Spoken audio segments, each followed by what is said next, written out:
तो दोस्तों मेरी कहानी है जीवन साथी एक कहानी। शादी से पहले मेरा बॉयफ्रेंड जैसा कोई रिश्ता नहीं था।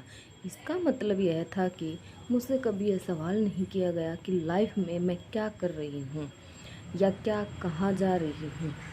कुछ अन्य परिवारों के विपरीत मेरे माता पिता ने भी मुझ पर ज़्यादा प्रतिबंध नहीं लगाए।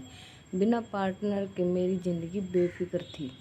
लेकिन जब मेरी शादी हो गई तो शुरू में मुझे अजीब लगा कि मुझे उस तरह की आज़ादी नहीं मिल रही। एक समय था जब मैं लापरवाह रहने का आनंद लेती थी। हालांकि मेरे पति हमेशा मेरा ख्याल रखते थे और मुझसे भी उम्मीद रखते थे मैं उनका ख्याल रखूंगी।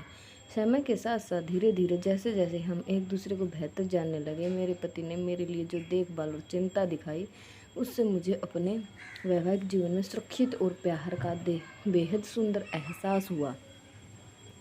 मेरे पति के निधन के बाद मुझे एहसास हुआ कि पति के बिना मैं कितनी अपूर्ण महसूस करती थी।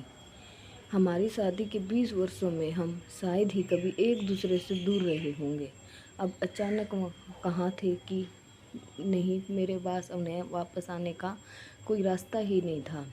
मुझे अपने पति की बहुत याद आई। समय के साथ साथ मैं इस बात को मान गई कि मुझे अपने पति के बिना ही रहना होगा, क्योंकि वह अब इस दुनिया में नहीं है।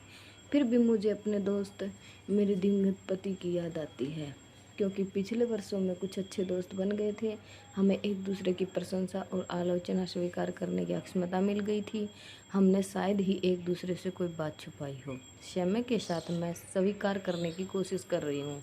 मैंने सबसे अच्छे दोस्त बना रहे हैं। मैंने अपने अच्छे दोस्त मेरे लिए पति खो दिया, फिर भी उसे उस व्यक्ति की याद आती है जो मेरे पति थे। वह ईमानदार, दयालु, मेहनती और प्यार करने वाले थे। मुझे नहीं लगता कि मैं कभी भी अपने जीवन में सद्बुद्ध व्यक्ति को स्वीकार कर पाऊँ। पति के बिना जीवन एक सामान्य जीवन है, अच्छे पति के साथ जीवन अद्भुत जीवन है। मेरे पति जो अच्छे इंसान थे, उसको खोने के बाद जीवन की यादों में एक खालीपन सा महसूस हो रहा है। तो दोस्तों मेरी स्टोरी कैसी लगी? अच्छी लगी तो लाइक कर दो, शेयर कर दो, सब्सक्राइब कर दो। धन्यवाद जी।